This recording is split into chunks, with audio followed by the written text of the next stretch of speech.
Hello and welcome back to Spin Cycle Live. I'm your host, Nathan Hale, and my gosh, do we have stuff to talk about today. Number one at the top, it's weird watching me on a Friday. I know.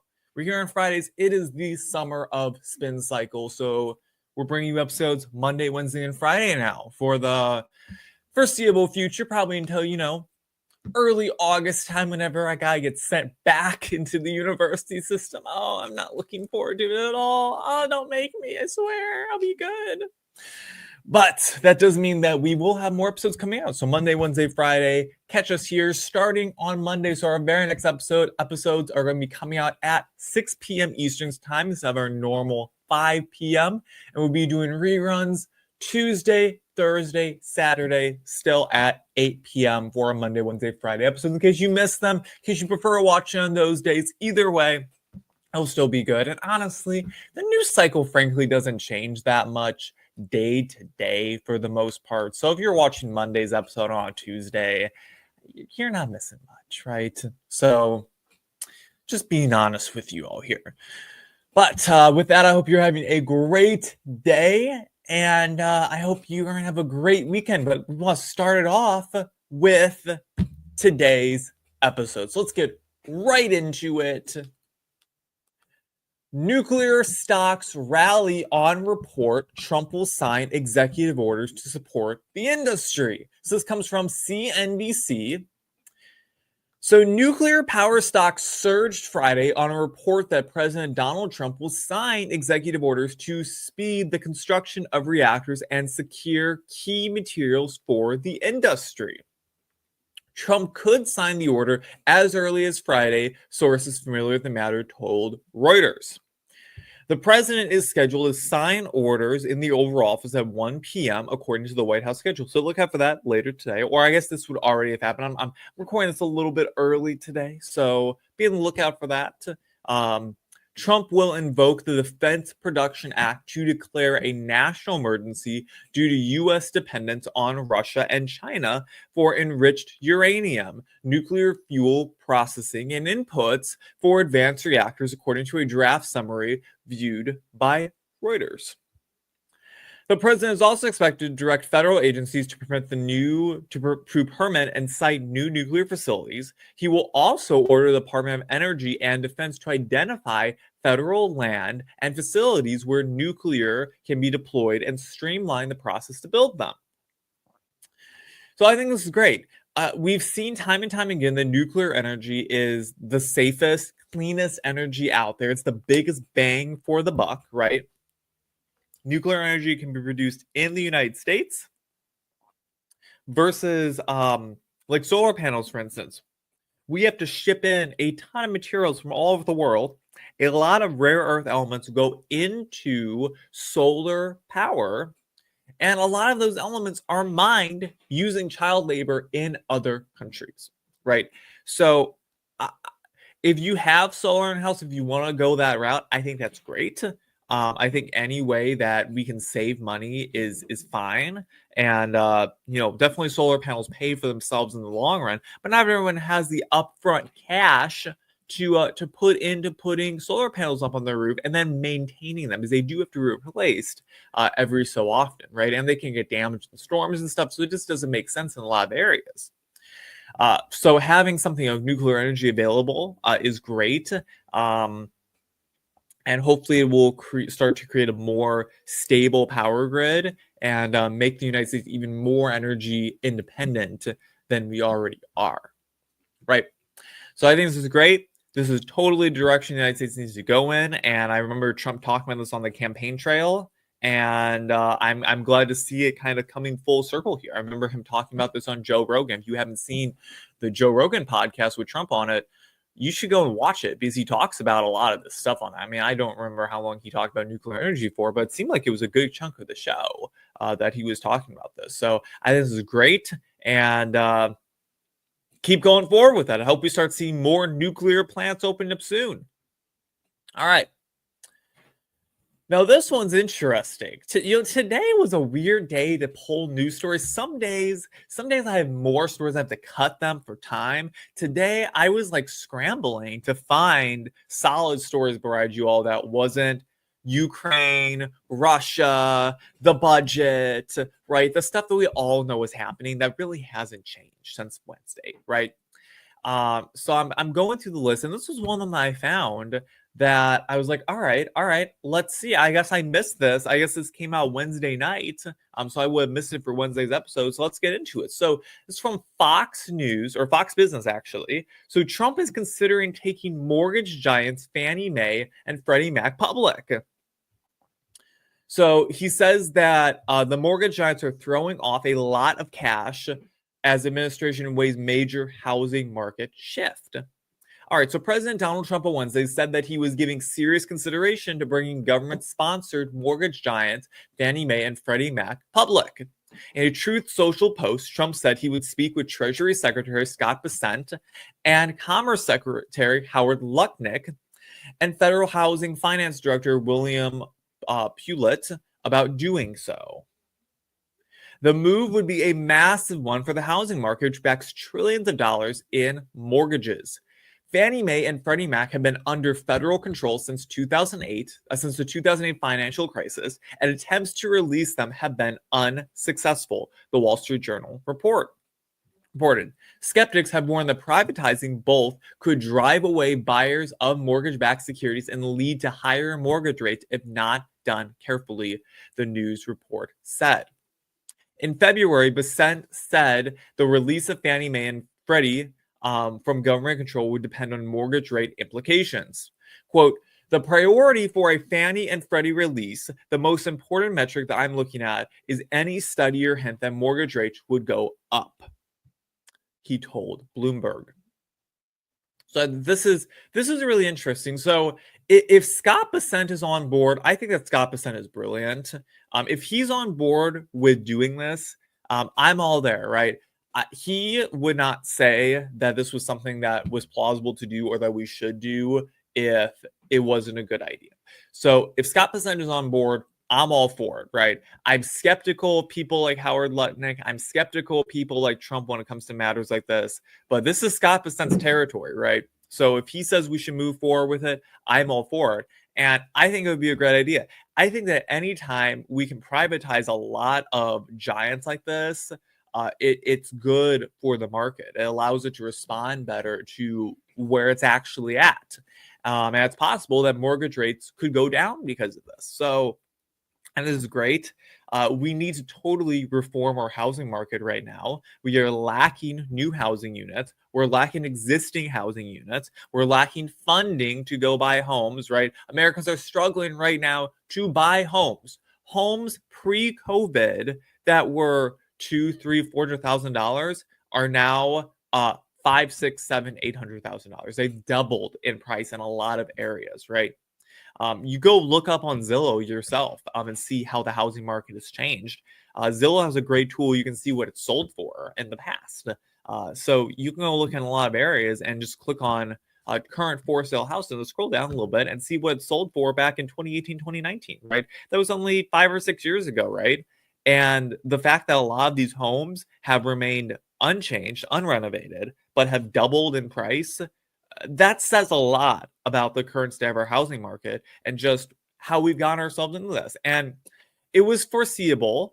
We had a major movement of people during COVID, right? We had a huge, a colossal shift in where people were living during that time. And even kind of after that, there were a whole bunch of people who moved to places like Florida, like Texas, like Tennessee, left areas in the Midwest, left Democrat states in New York, California, the West Coast and East Coast, right? Moved down south or into Republican states. And it was simple supply and demand here. So it makes sense, but it's now we have to play catch up now, right? The reason why housing is so expensive right now is largely because there's just a lack of it in the market. So anything we can do to get housing prices down, I think is great. And totally would be all for moving forward in that direction, especially as someone who'd like to buy a house in the next 5 years and not play an arm and a leg for it, right? All right, so let's move on. So this next story was really interesting too. So I didn't even know this was happening. So this comes from the Daily Wire. So RFK Jr.'s highly anticipated MAHA Commission report is out. Here's what to know. All right. So, the Health and Human Services Secretary Robert F. Kennedy Jr. on Thursday released the highly anticipated MAHA Commission report detailing findings of potential causes of the epidemic of Americans, particularly children, fighting chronic illnesses. Fantastic. The report, which is 68 pages long, my God, details findings concerning ultra-processed food, environmental toxins, stress, and lack of physical activity and reliance on medication and vaccines. Exactly what we've been saying for years now, right? I've known this all my life, that these were issues that we were facing, right? So I'm glad to see that finally science is catching up to what I've known for the past 21 years.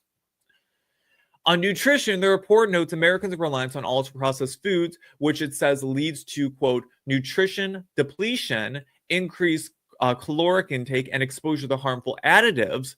The report found that 70% of children's calories now come from ultra-processed food, contributing to chronic conditions. My God, that's a lot. On environmental chemicals, the report says children are being exposed to an increased number of synthetic chemicals, some of which have been linked to developmental issues and chronic diseases. Absolutely.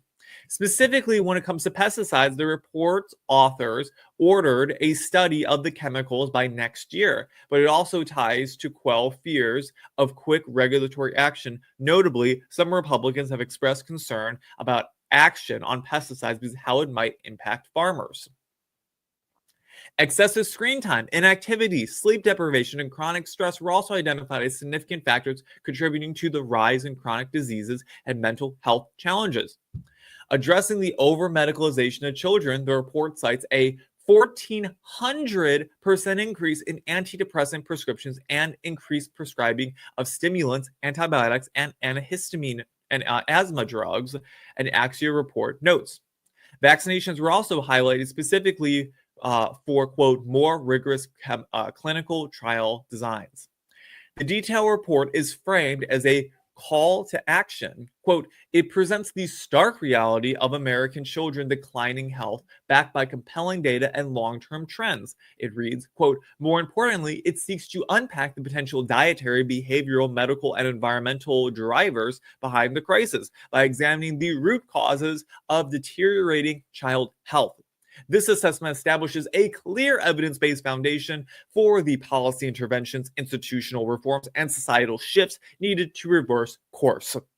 In the coming 80 days, Secretary Kennedy is tasked with creating a strategy based on these findings to tackle the chronic disease crisis. So let's unpack this. So kind of going through this, number one, this is great that we have a Health and Human Services Secretary that's actually making his way into the news. For 4 years, I couldn't even have told you who the previous HHS director was under the Biden administration. I don't remember who it was, right? They were so insignificant. They didn't do anything, right? So I'm glad to see that we have people like RFK who are actually doing things and making their way into the news. This is fantastic, right? So the first thing that stands out to me is just the simple, like, we're finding that, ultra-processed foods, environmental toxins, stress, and lack of physical activity and reliance on medication is causing people to be unhealthy. Yeah, duh. Yeah, duh. You're kidding me? Like, what I find funny is that the Democrats have contention with all of this, right? They have contention with the fact that we're even suggesting that this could be an issue, when it's so obvious it is. Are you kidding me? When you fuel your body with McDonald's, when you breathe in toxic air that's being polluted by people, by industries, by any number of things, right? Or just other toxic elements, when you have a lot of stress in your life, and when you're not exercising, and when you're quenching your pain with medications all day and solving all of your issues by taking a pill instead of either working out or eating better, you're not going to live as healthy of a life, right? It's so obvious that this is an issue, right? So, I think it's staggering that they found that 70% of children's calories now are coming from ultra-processed food, right? And, I'm not out here, and I don't think that anyone's out here saying that we should ban ultra-processed food, but we certainly need to eat less of it, is the thing. So, life is about balance, And if we cut down the amount of processed food we're eating and eat things made from the earth, made from God, and not things made by man, we'll be healthier overall in our diet, right? That's not to say that you can't go and get yourself some fast food every now and then, but primarily your diet should be made up of whole fruits and vegetables, good meats, and some good healthy fats. It's as simple as that. And I think a lot of people are going to find, at least I found this, that once you start eating that way, uh, other things you forget that they even exist. And you eat them once and then you realize, ooh, I feel terrible after this. And you're like, why do I feel so terrible now? It's because you're eating so many good foods now that when you eat the bad one, you feel awful, right? And you don't want to eat them at all, right? Because our bodies aren't meant to eat those things, right? So I think we're going to start to have a nationwide conversation about what our diet should look like, what really we should be eating on a day-to-day basis. And I think it's fantastic, right? We've been eating this for years. We haven't had a solid diet in this country since probably the 1980s. I mean, we went from a time where kids primarily were eating things prepared, home cooked meals prepared at home by their parents. And then we totally shifted to a time where that just really became irrelevant. And I know a lot of people now who they go most of their lives without eating home cooked meals, right? They primarily eat out. They primarily eat from restaurants. They primarily eat processed food or fast food, right? And it's really sad that this is the state of America's youth right now, that 70% of their calories are coming from processed foods, not homemade whole fruits and vegetables that they should be eating to fuel themselves. So I absolutely think that this is a huge factor in what's causing a lot of chronic diseases in America. Environmental chemicals. He talked about synthetic chemicals. Obviously, there's a lot of them in foods, but just in other things. And then things like pesticides. And, there's going to be backlash on the pesticides. I know here in Missouri, we're having a lot of backlash on the pesticides right now by the farmers. And we're going to have to find new ways to farm because, frankly, in my opinion, it's not worth spraying our food with dangerous pesticides and consuming those just to be able to have those foods, right? I would rather not have them and eat organic foods that don't have pesticides on them than deal with all that. So, I mean, we're going to have to find new ways to keep infestations from destroying crop fields, right? And I'm sure that they're out there, but we just haven't wanted to pursue them because I'm sure they're more expensive than traditional synthetic pesticides that are being used on crops right now. So I'm interested to see where we go with that, but I stay away from foods I know are super processed. Soy, for instance, the vast majority of soy is farmed with glyphosate. Glyphosate has been linked to things like cancer. It's a chemical produced by Monsanto. Monsanto has paid billions of dollars in lawsuits out to people who have had complications due to consuming glyphosate. So I won't eat any soy products anymore, period, at all, regardless of what they're in. And there's a whole bunch of other things out there I can list. I could go on and on and on because this is totally my bread and butter. I love this kind of stuff. So I think this is fantastic. We need to get Americans healthier, right? I think we could take some notes from the European farming system, frankly, and the way that they're doing things over there. And of course, the over-medicalization. I think it's staggering that we have so many Americans that would rather take a pill, that would rather be on medication for their whole life than simply change other parts of them. And I think it just goes to show that here in America, we are really, really good at treating, heart attacks, right? If you're having a heart attack in America, you can get into an ER and your life is going to be saved, right? If you're bleeding out, right? We can do things like that. We're really, really good at treating those things. But when it comes to obesity, when it comes to nutrition, when it comes to a whole bunch of other chronic illnesses, we're kind of awful at it, right? We're terrible at it, right? We have the most obese people in the world here in America. And we need to have a nationwide conversation about where the medical industry is at and how we can shift away from treating people in the ways that we have, because clearly it's not working, right? People aren't getting any better. They're getting sicker. So I think this is great. We need to have more of this, and I'm excited to see where this report goes, what these studies find. And frankly, I'm most interested to see if Democrats are going to accept it or not, because my fear is that these rigorous studies are going to come out that are academically based in reality and in fact, that are cited, that use objective means of coming up with research, and the Democrats are going to say no, is all fabricated. This is nothing more than the crazy Republicans, the anti-vaxxers, the conspiracy theorists saying that these foods are bad for us, that we should change our diet in these ways, that these chemicals are not good for us, right? That's my biggest fear. And that a whole bunch of people just aren't going to accept it.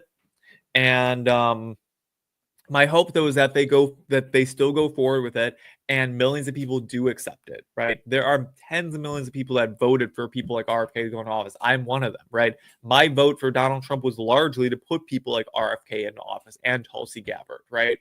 So I'm glad they're there. But with that, let's move on to our last story of the day. All right. Harvard sues Trump administration over termination of student visa program. Harvard is back in the news again. My God, what a surprise. Harvard is taking the Trump administration to court over its decision to terminate the university students' visa program. Harvard said the policy will affect more than 7,000 visa holders, nearly a quarter of the student body, and is a blatant violation of the First Amendment and Due Process Clause and the Administrative Procedural Act, per its court filing.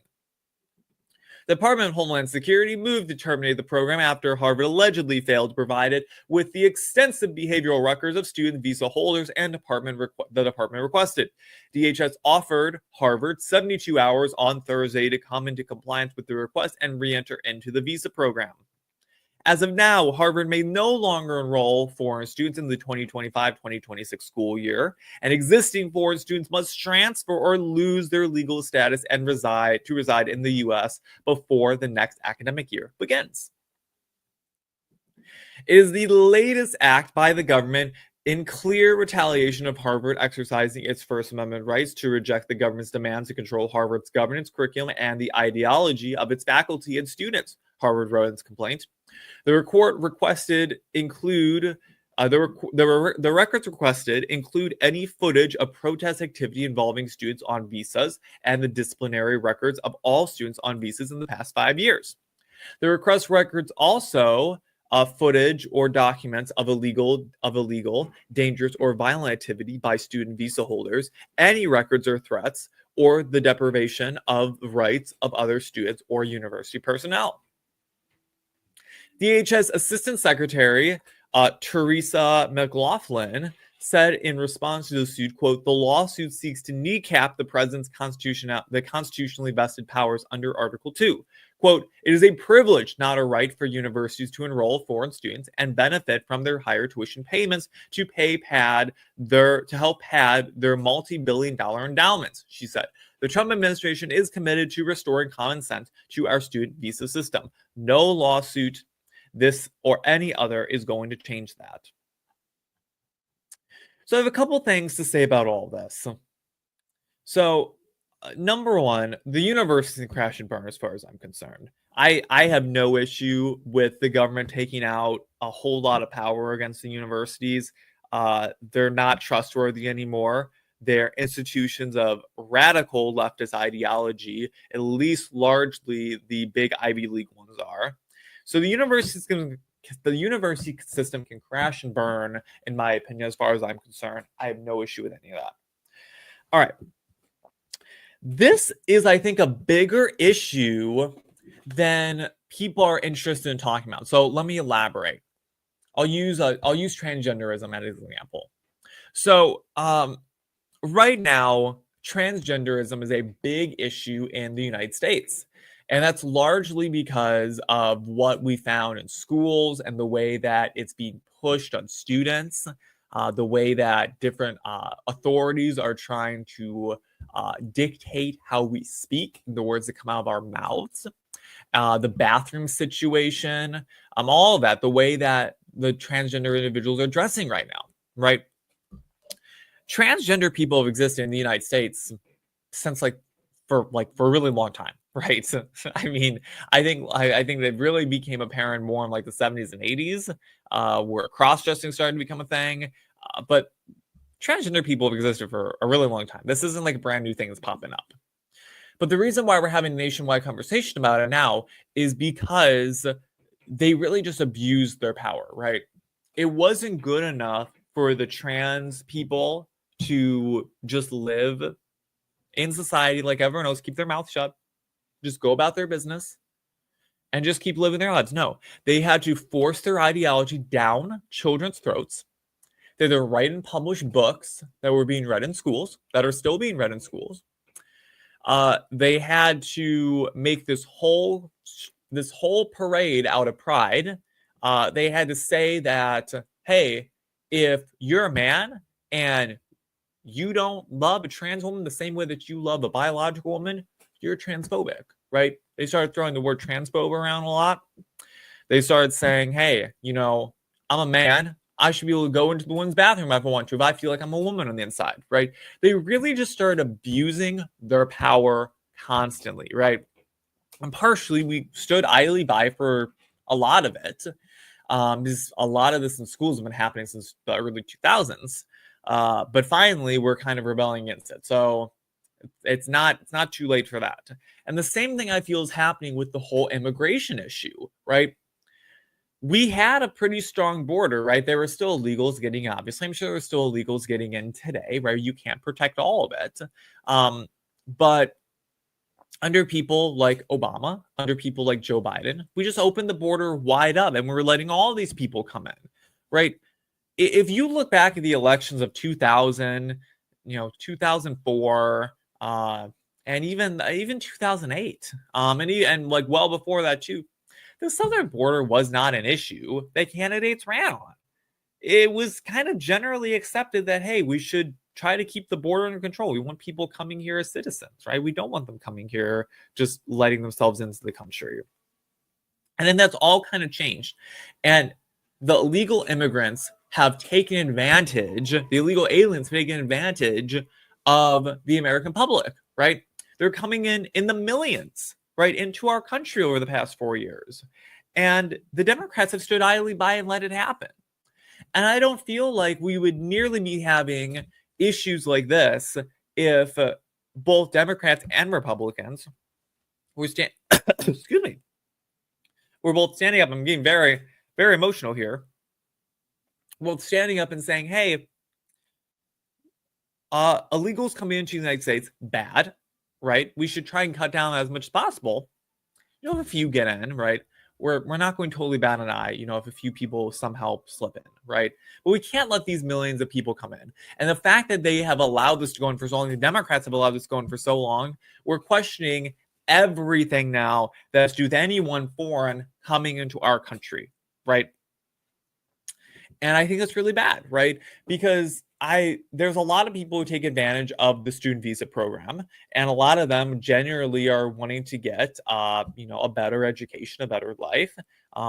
Handfuls of them are coming to America, getting educated here, and going back to their country. A lot of them have done great things on the student visa, but now because we've had all these issues with illegal aliens coming into our country, with people who are on student visas taking advantage of that and doing all these ridiculous protests for the pro-Palestine protests, saying death to all Jews, right? Because they've taken advantage of that system, now it's under attack, right? So just as the transgender folks brought this on themselves by forcing themselves into women's spaces, by trying to dictate people's speech, by trying to say, hey, if you have a beard and chest hair, you're a woman. The illegals have brought this on themselves as well, and the Democrats have brought this on themselves by allowing this to go on for so long. So I'm interested to see where this all goes with this lawsuit. But with that is the end of today's episode. Thank you so much for tuning in to our Friday episode, our first one of the summer. I hope you enjoyed it. Make sure you follow me on Twitter at HomoNatian. I'm also on Instagram, YouTube, Rumble, TikTok. I'm on all the platforms. You can follow me at HomelandATN on there. You can also follow me at Spin Cycle Live on there as well, on X and on Rumble. If you missed an episode and you want to go back and watch them, they're all up on YouTube and Rumble. That's the best place to watch them. You also scroll through my X feed and find them. They're in there as well. Once again, starting next week, next Monday, the show is moving to 6 p.m. Eastern Time instead of our normal 5 p.m. We're doing a Monday, Wednesday, Friday show now for the foreseeable future through the summer. It's the summer of Spin Cycle, folks. And we're doing reruns at 8 p.m. on Tuesday, Thursday, and Saturday, right? So be on the lookout for all those. But with that, I'll see you all back here on Monday, 6 p.m. Eastern Time. I hope you have a great rest of your week. Enjoy your Friday. Enjoy your weekend. And with that, I have been Nathan Hale. This has been Spin Cycle Live. Peace out.